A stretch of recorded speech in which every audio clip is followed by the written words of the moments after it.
Now available in paperback and Kindle Unlimited, Isis, Imitation of Life. The Goddess Next Door helps a young black girl overcome racism during the era of Jim Crow in this Golden Age Isis series adventure. Get Isis, Imitation of Life in paperback and Kindle Unlimited today. I've been hearing a lot of good things about Daredevil Season 3, and I finally got a chance to look at Daredevil Season 3 at the library, and I can honestly say that it lives up to the hype. If you own a copy of the 2003 Daredevil DVD with Ben Affleck in it, you can throw that in the trash. Daredevil Season 3 is the definitive adaptation of the character.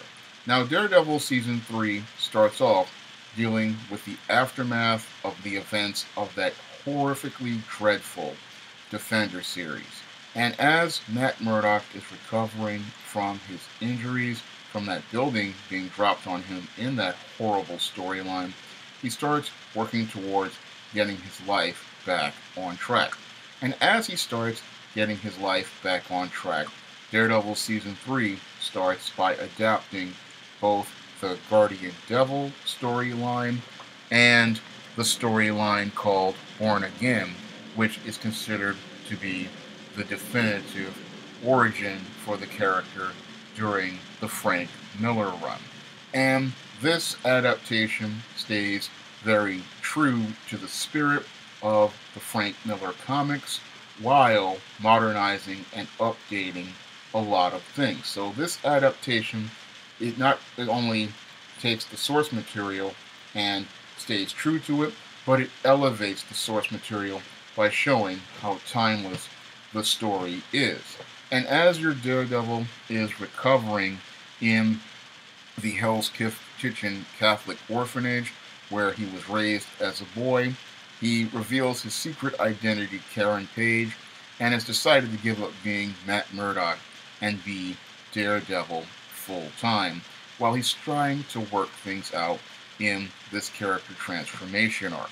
And while Matt Murdock is working towards rebuilding his life as being Daredevil full-time, we have Agent Ray Nadeem, who is trying to get a promotion in the FBI. Now, he's been denied promotion by his supervisor because she believes he'll be compromised due to the medical bills he's paying for a family member.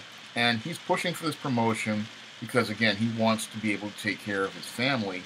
And he pushes for Wilson Fisk, the Kingpin, to be removed from prison and put under house arrest.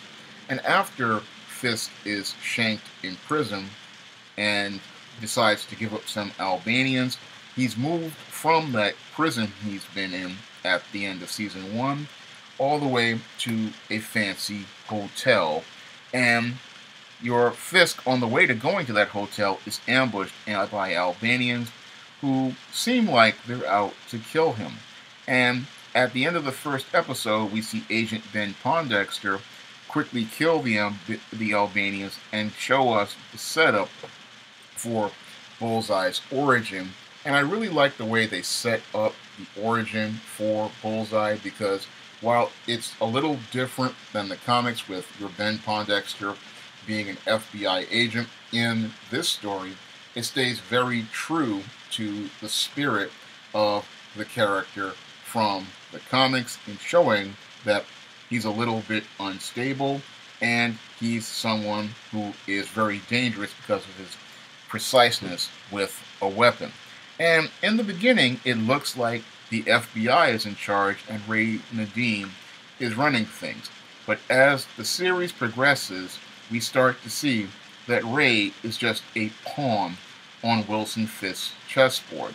And that's one of the most fun things about Daredevil Season 3, is that this series is just like a game of chess.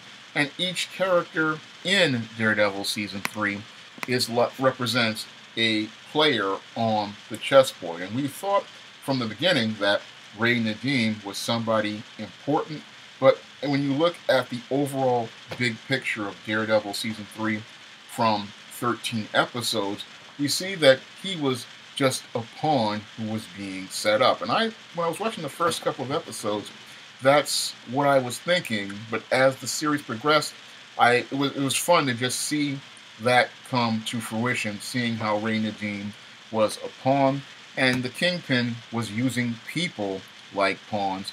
And the way he manipulates people is what's so fascinating about Daredevil Season 3, because we see your Wilson Fisk take someone like Ben Pondexter and turn him from a federal agent into his knight on the chessboard, and he uses that knight in an L-shaped fashion to go after his enemies, and he also uses him to destroy the reputation and image of Daredevil by dressing up Ben Pondexter in the Daredevil costume and using him as a knight. And it was a nice, fun reference to Marvel Knights and showing how dangerous the Kingpin is.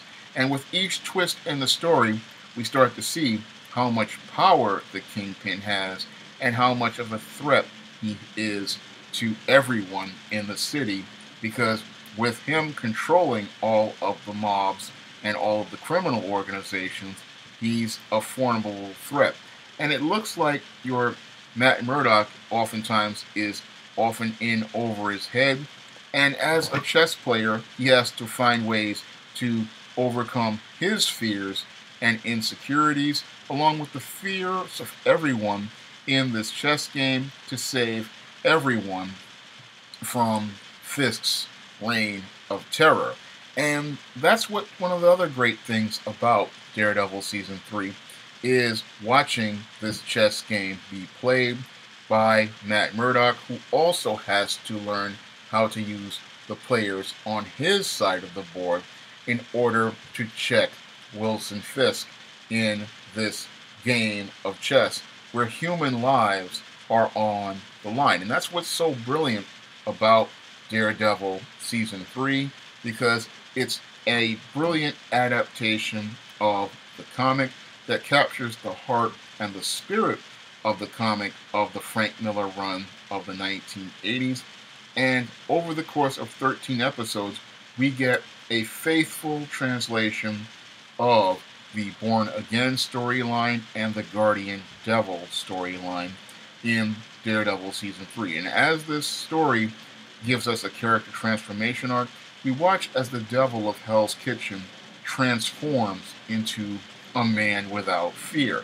And I like seeing the pastor at the end make that statement about the man without fear, because it shows how much dedication the producers had to this series and the way they stayed faithful to the story, because everything in this Daredevil Season 3 was really about staying true to the core of the character, and I loved seeing all the little nuances they made to things that were true to the Daredevil history, like seeing Melvin Potter in the Gladiator shirt and seeing him tossing the saw blades. That was beautiful to see that homage to Gladiator, and it was great to see them make homage to Melvin Potter being the tailor who created not only the Gladiator costume, but created the Daredevil costume in the series. And they also made a great homage to Bullseye's past in the comics, where your Ben Pondexter was holding that baseball and teaching Ray Nadeem's son. That was a nice homage to Bullseye's past as a pitcher that was in the comics.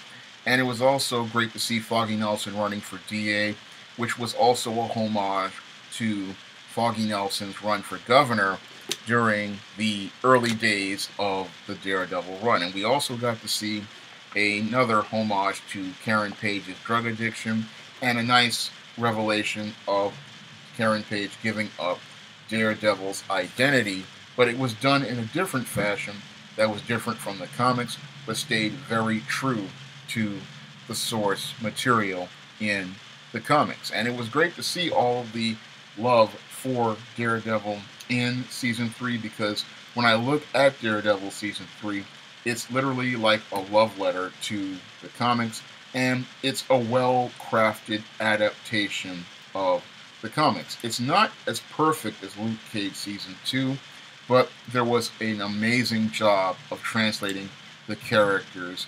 from the comics to the screen. And I like the way, again, then Ben Pondexter became Bullseye, and I loved all of the references to things in Daredevil's history. But the only issues I had with Daredevil Season 3 were the typical ones as related to Netflix series. And the issues I had were with the pacing issues, because there were some scenes in Daredevil Season 3 that should have been left on the cutting room floor. Like there was a scene where Wilson Fisk tells a guy to give him his coat, and then he beats him to death. That scene had no use in that episode, and it served no real purpose. It belonged on the cutting room floor.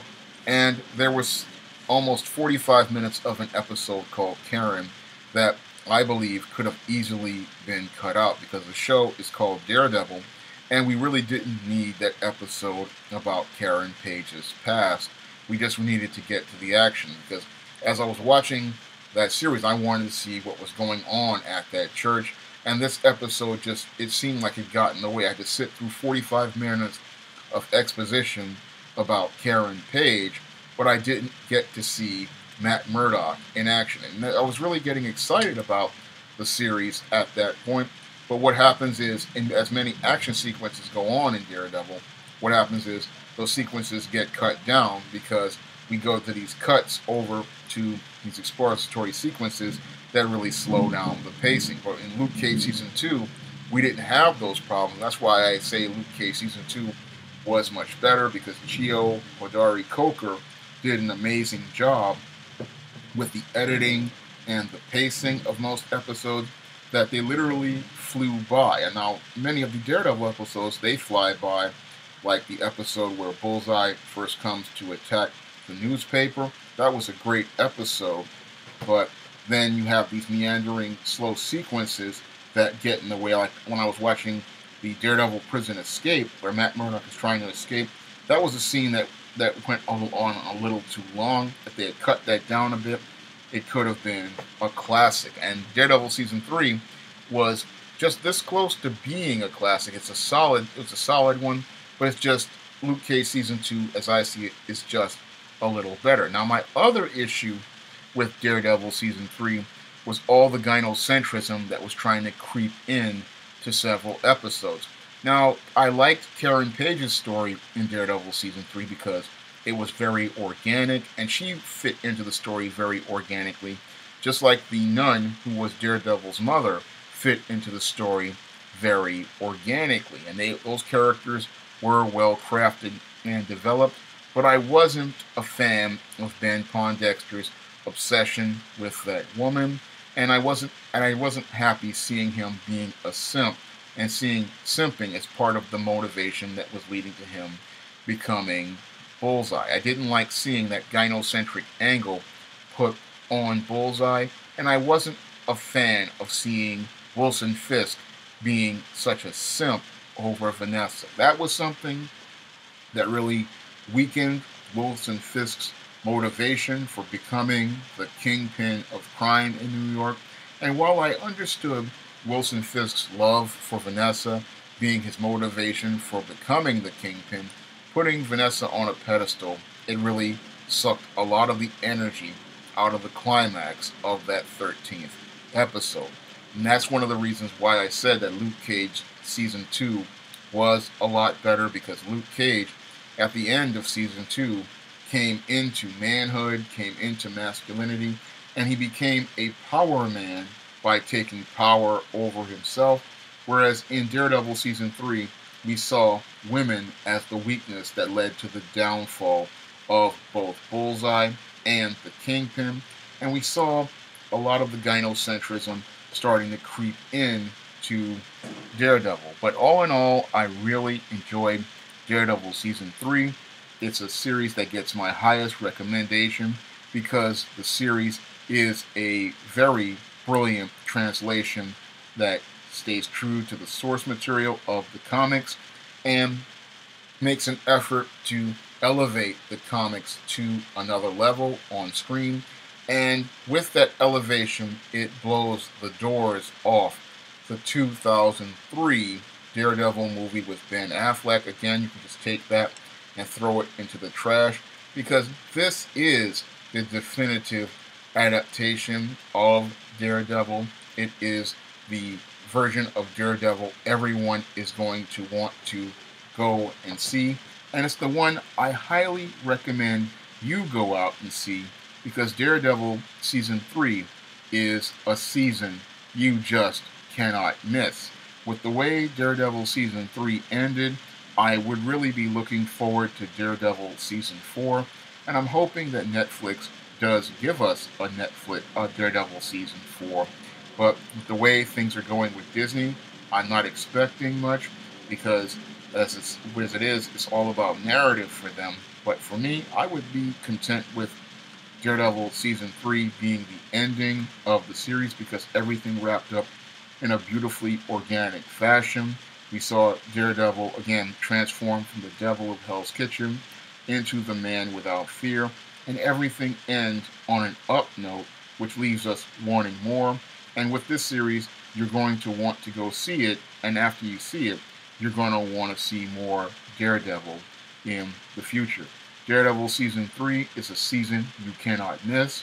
I highly recommend you go out and go see this season on Netflix. It is top-notch, and it's a show you will really enjoy getting a look at when you go and watch it on Netflix. Again, I highly recommend you go out and see Daredevil Season 3.